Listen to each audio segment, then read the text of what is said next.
felt like a video game with PS1 graphics, like how they're implemented in most indie games nowadays.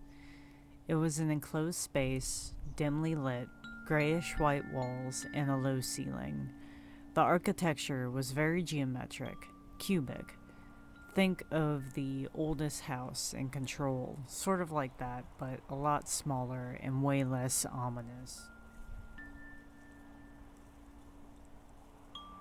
The dim light was cool toned. The area was lush with dark green plants. Ivies, monsteras, anything that was purely leafy green touched the walls, floors, and ceilings, but there wasn't one speck of dirt. It was faintly damp like a greenhouse. The air was cool, and it smelled like a combination of petrichor and a clean office.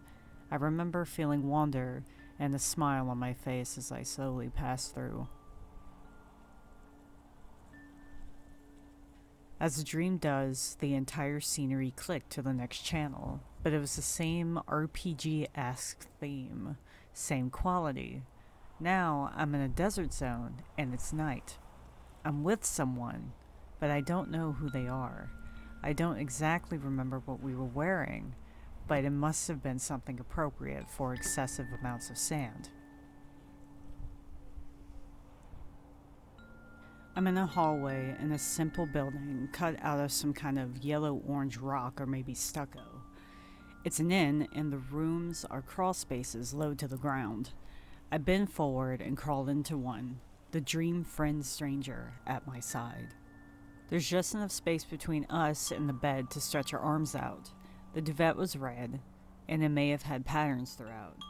Cut out above the space our heads would rest was an open window facing the stars.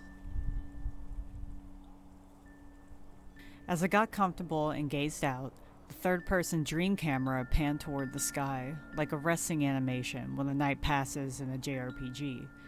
I'm not sure if there was a full moon or half moon, but I want to believe there was, because a massive silhouetted creature with dragonfly-like wings flew in front of it, slowing down just enough to be encapsulated by the moon for dramatic effect, the stars glittering around it like cuts of rainbow.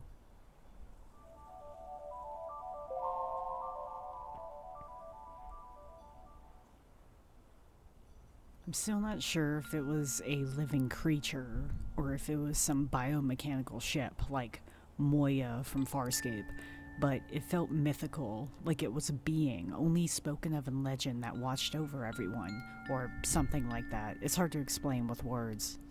When the creature touched the moon as I described, there was a closing circle transition into black. Then, again like a video game, the camera was slowly panning over a scene that seemed to be set smack in the middle of the desert town we were in.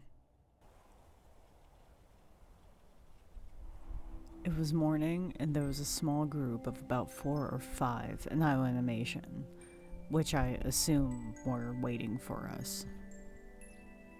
The crew was made up of anthropomorphic fox-wallaby hybrids, but their ears were the same design as the massive creature's wings that flew before the moon during the rest transition.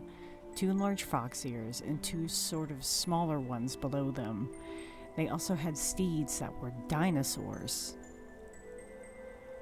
One rode a Parasaurolophus, and another rode a Brachiosaurus that was the size of a giraffe, probably a younger one. The dream camera would slowly ease onto the face of a fox wallaby, then would circle around the group, revealing the surroundings, which was more stucco, stone, and green plants that didn't belong in the desert world. The plants were the same as the previous setting, connecting the 2 worlds.